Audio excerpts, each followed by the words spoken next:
Hello there.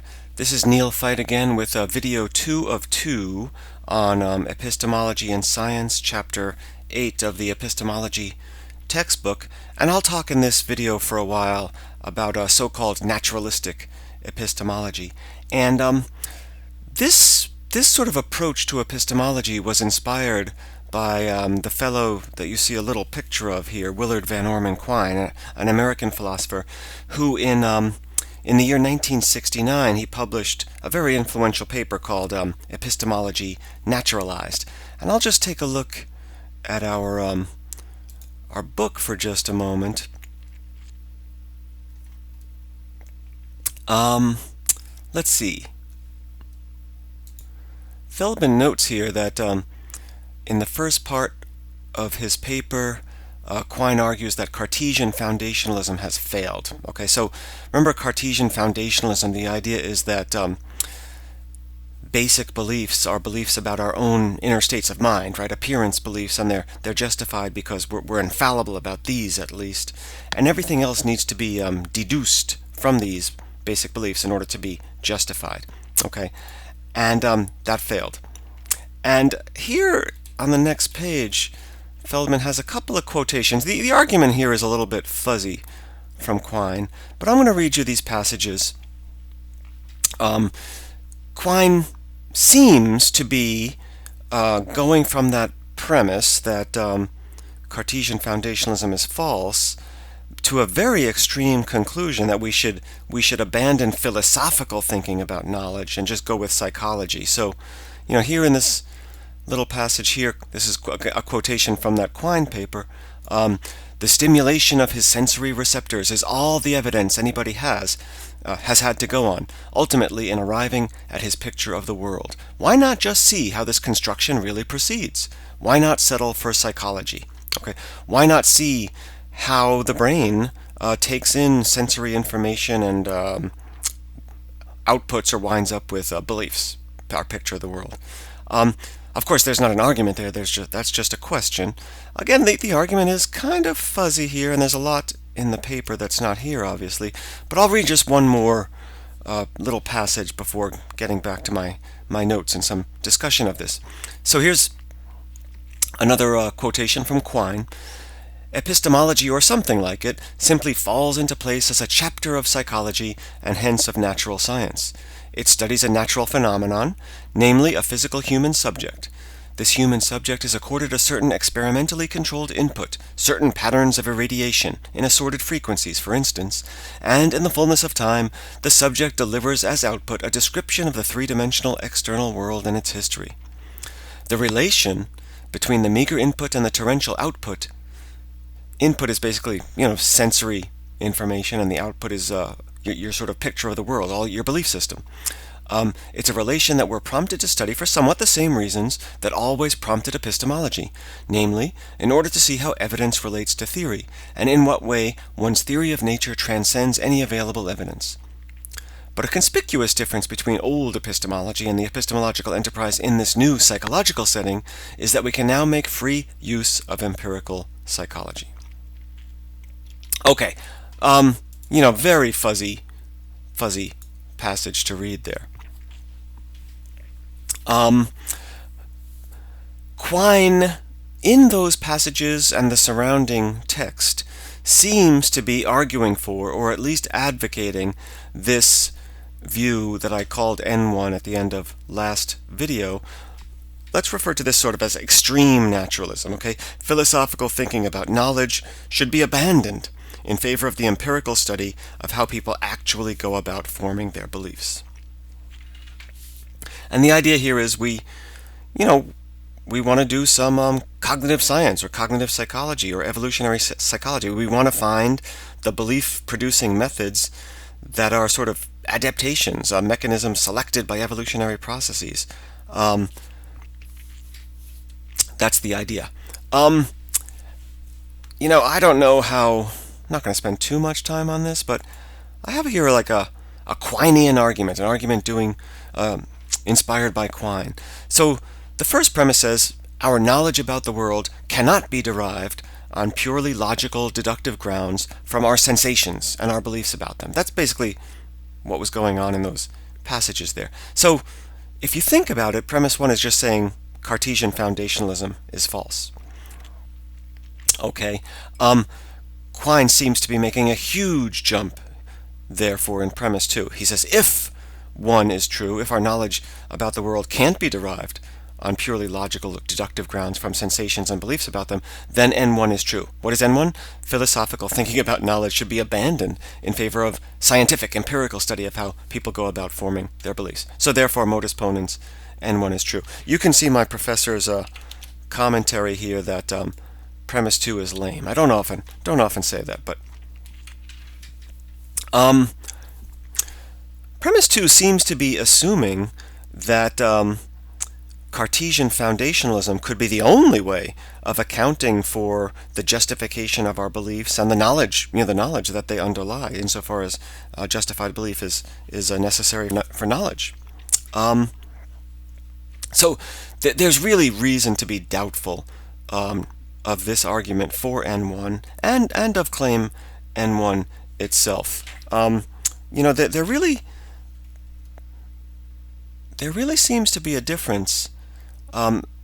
Philosophical thinking about knowledge and related concepts like reasonable belief or justified belief. In philosophy, we study whether and how our basic experiences, sense experiences, evidence, basic evidence, supports or justifies the end beliefs that we form. We really are interested in this relation of rational belief, epistemic support between our input, our basic experience, our basic evidence, and the beliefs that we form. On the other hand, psychology studies how the basic experiences cause the beliefs. Okay, and these are really different. In giving up philosophical thinking for the empirical psychological study, we are studying the same inputs and outputs, our sensory experiences and our outputs, our beliefs that we ultimately arrive at from them. But we're really thinking about different relations. In philosophy, we're thinking about epistemic support relations. Is it reasonable to believe this on the basis of what you're experiencing? Whereas in the empirical sciences, psychology in particular, they're really just studying the brain mechanisms, the causal relationships of the input and the output. And these are different. And Quine gives us kind of really no. By the way, psychology is cool. I mean, it may be just as interesting, maybe even more interesting to some people to study the psychological mechanisms at work in the brain. But on the other hand, Quine has given us no reason to think that the philosophical questions are not interesting or capable of being pursued either with this argument. Okay, not many people have been persuaded by Quine to accept this sort of extreme kind of naturalism, but there's a more moderate naturalism that he also argues for, and that has gotten a lot more traction. And let's think about this for a while in the rest of this little video class. According to this thesis, traditional epistemologists have discussed and defended their views without making adequate use of scientific information about how our minds work. And the presumption here is that our minds are our brains, how our brains work. Okay. The criticism against traditional epistemologists is that, we sit in our armchairs and we think about stuff, and we're not reading cognitive science textbooks or psychology textbooks or studies of consciousness and things of that sort. And the criticism is that philosophy is not adequately scientifically informed. Okay, and that we could at least make much better use of scientific information about how our minds work. Okay, and I'd like to kind of finish up by talking about some of the issues surrounding this claim N2, moderate naturalistic epistemology, moderate naturalism, and related issues. Okay, we might sort of extract an argument for N2 based also on the work of Quine. Okay, Again, I'm just kind of stuffing this into a simple modus ponens form, but the premise here says that traditional epistemologists hold that epistemological claims can be known a priori. What does that mean? Well, we talked about this much earlier in the semester. A priori knowledge is knowledge where the justification doesn't depend on any sort of empirical investigation or experience. It doesn't depend on sense perception, introspection, memory, etc. So here's something that I could know a priori. If Big Ed's barn is red all over, then it's not blue. Okay. Now I might need experience to gain the concept of a barn and maybe gain color concepts like red and blue. But once I have that, I don't need experience to justify my belief that if Big Ed's barn is red all over, then it's not blue. Okay, that's a priori. The justification doesn't depend on empirical investigation or experience. If we contrast that with my plain old knowledge that Big Ed's barn is red all over, well, then that does depend on experience. I have to be seeing Big Ed's barn or have a trustworthy source telling me that Big Ed's barn is red all over. So if I'm going to be justified in believing that, that's going to depend on experience, empirical investigation. Okay, so a priori knowledge is often held to include mathematical knowledge, logical knowledge, and then these trivial definitional truths like every bachelor is unmarried, every wife is married, and so forth. Okay, so traditional epistemologists hold that epistemological claims can be known a priori. We can know a priori that knowledge requires true belief, these things. But, says Quine, scientific information is needed to come to know epistemological claims. That's the sort of naturalistic claim here, that scientific facts are relevant to epistemology. Epistemological claims can't really be known a priori. And it's sort of presumptuous on the part of traditional philosophers to think so. Okay. And then, if that's the case, then thesis N2 is true, that traditional epistemologists have discussed and defended their views without making adequate use of scientific information. Okay. I think that Richard Feldman in the book has a really nice, interesting evaluation of this argument, and it's a little bit tough to pick a premise and say that's the false premise or something like that, because Feldman's claim basically is that it really kind of depends on which claims we're talking about. Okay, and I'd kind of like to go into this for a little bit. Epistemological claims are many and varied, and how we're going to think about this argument really depends on which kind of claims that we're after. And on Feldman's view, the argument fails, but it fails for a different reason depending upon which claims we're talking about. Okay, and down here at the bottom,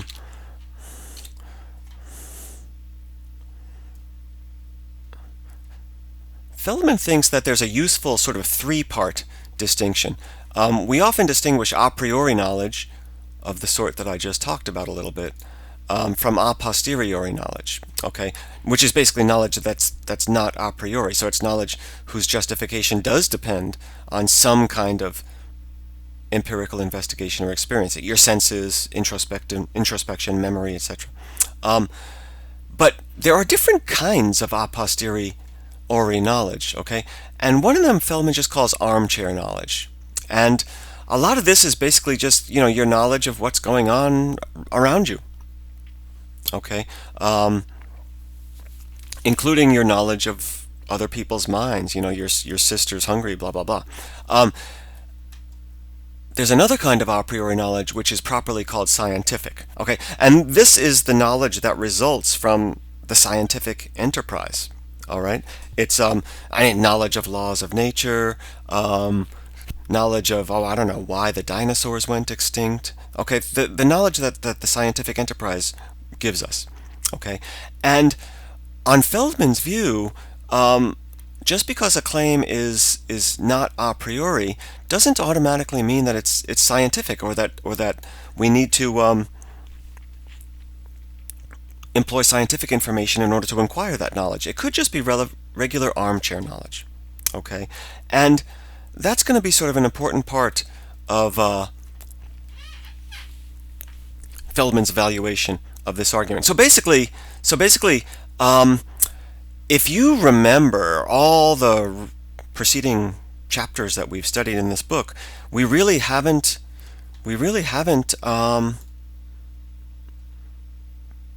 talked about how the brain actually works, right?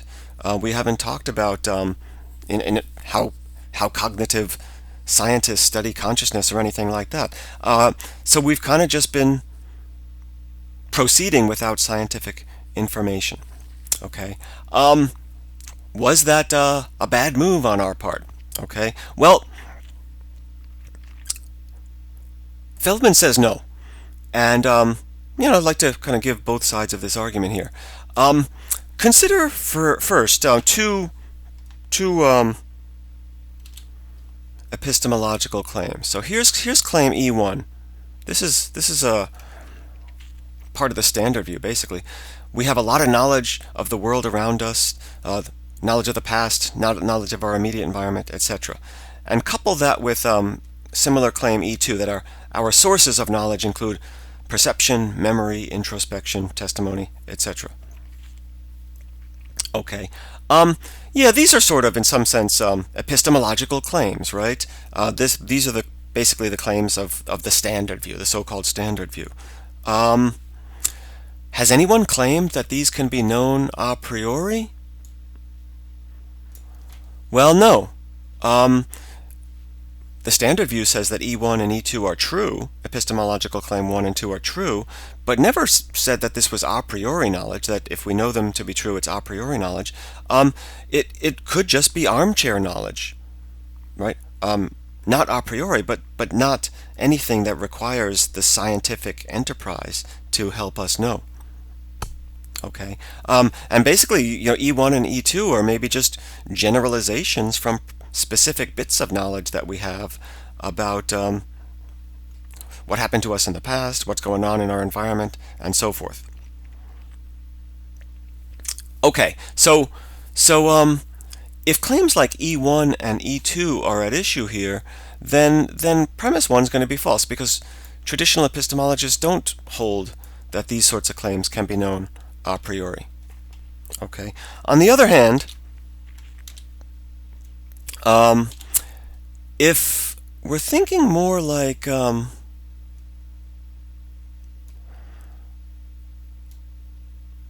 theoretical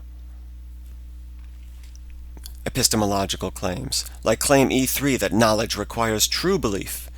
In other words, if S knows P, then P is true. Or E4, one is justified in believing a proposition when the belief fits one's evidence. That's one of the main claims of evidentialism.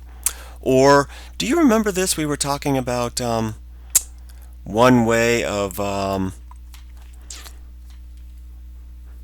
defending the idea that the common sense explanation of our experiences is better than any skeptical hypothesis. So, if S has an experience as of P's being the case, then S is, at least prima facie, justified in believing P.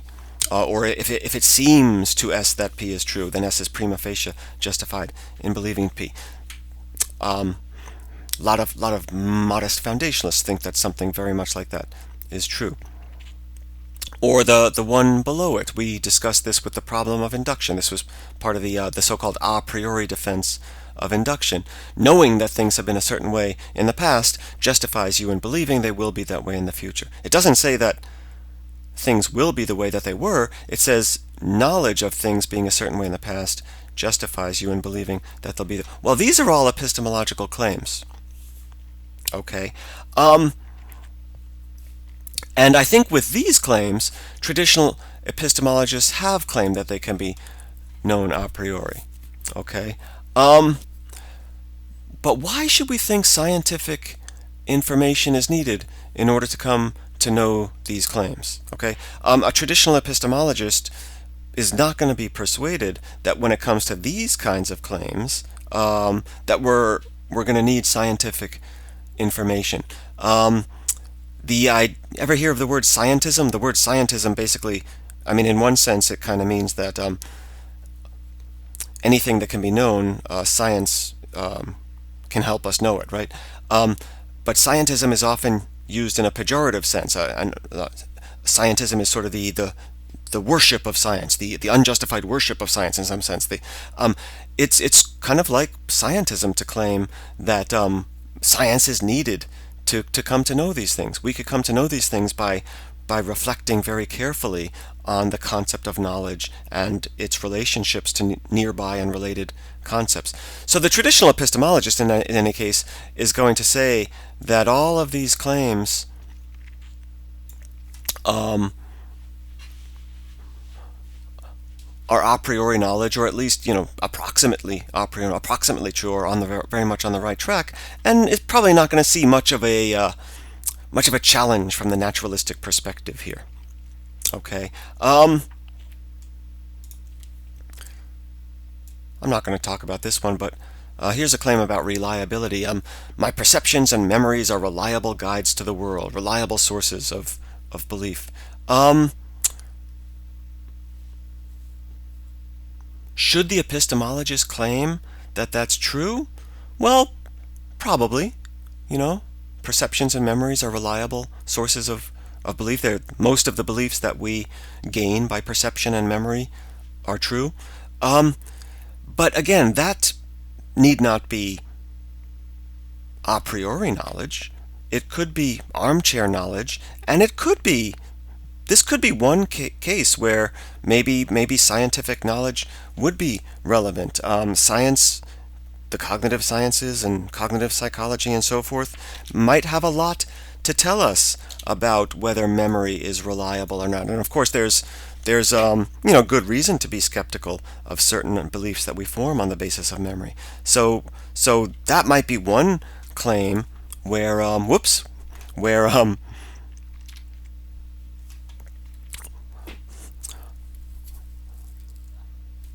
we might want to say that science, can have some input, but it's not on the sort of a priori epistemology of traditional epistemologists.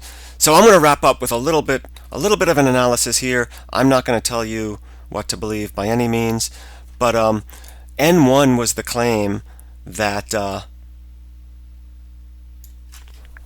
our philosophical thinking should be abandoned in favor of purely empirical study of belief formation. And also, I'll put this in the mouth of Richard Feld. That's too strong a claim, too strong to be acceptable. Okay. N2, on the other hand, was a more moderate or modest claim that in traditional epistemology we've discussed and defended our theories, our views, without making adequate use of scientific information. Well, here it kind of depends on which views are at issue. If it's that view about reliability, then that may be true. But if it's all these other views, it's not going to be true, because either they're not a priori at all, or they're not sort of amenable to scientific correction. Okay. So in particular, those first two ones about the standard view, they're not even a priori, but they're armchair knowledge, and the others are plausible a priori knowledge. But maybe traditional epistemologists should just stick to that. Science can't teach us everything. Science can't teach us about perhaps what makes an action morally right or wrong. Why should we expect science to teach us what makes certain beliefs justified, or certain components of knowledge or not? Okay. Whereas this reliability thesis seems like it's armchair and of the sort that's potentially defeasible by scientific methodology and scientific enterprise. In any case, I hope, if you've watched this, that you've enjoyed watching this little video on the relevance of science to traditional philosophical epistemology. Hey, if you made it this far on this one, I strongly encourage you to watch my next and final video for next week on sort of relativism epistemology, and I think not much, but a really fun little bit about whether reasonable people can disagree in their beliefs in certain contexts. So thanks for watching. Signing off for now.